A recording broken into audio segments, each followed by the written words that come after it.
Hey y'all, hey, and welcome to episode 1 of Hidden History, Black History that you should know about. Our first hidden history hero is Claudette Colvin. Claudette Colvin was actually Rosa Parks before Rosa was Rosa Parks. In March of 1955, Claudette and her classmates made their way from school to the Dexter Avenue Bainbridge Street bus stop to wait for the bus. She got on the bus and sat down, but she sat in the whites only section. She was quickly accosted and arrested.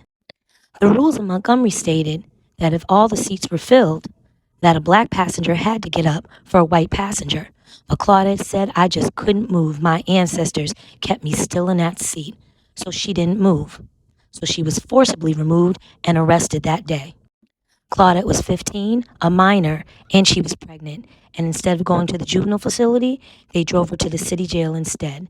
And it wasn't until a year later, when Rosa Parks did the same thing for the NAACP, that attention came to Claudette. Now let's focus on Miss Joanne Robinson.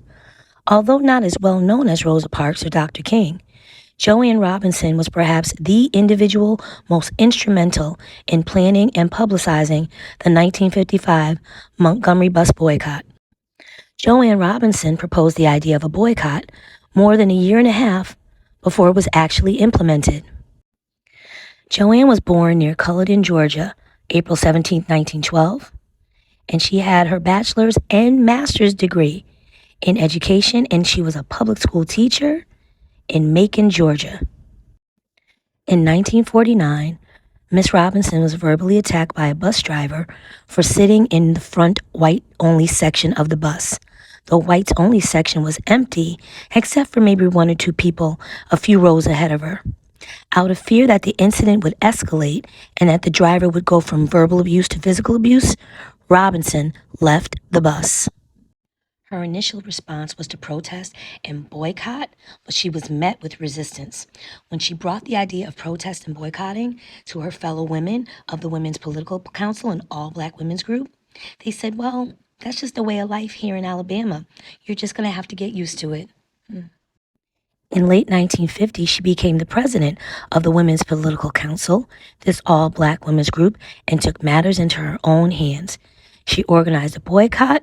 She was an outspoken critic of the treatment of African Americans on public transportation, and she was also active in the Dexter Avenue Baptist Church protests.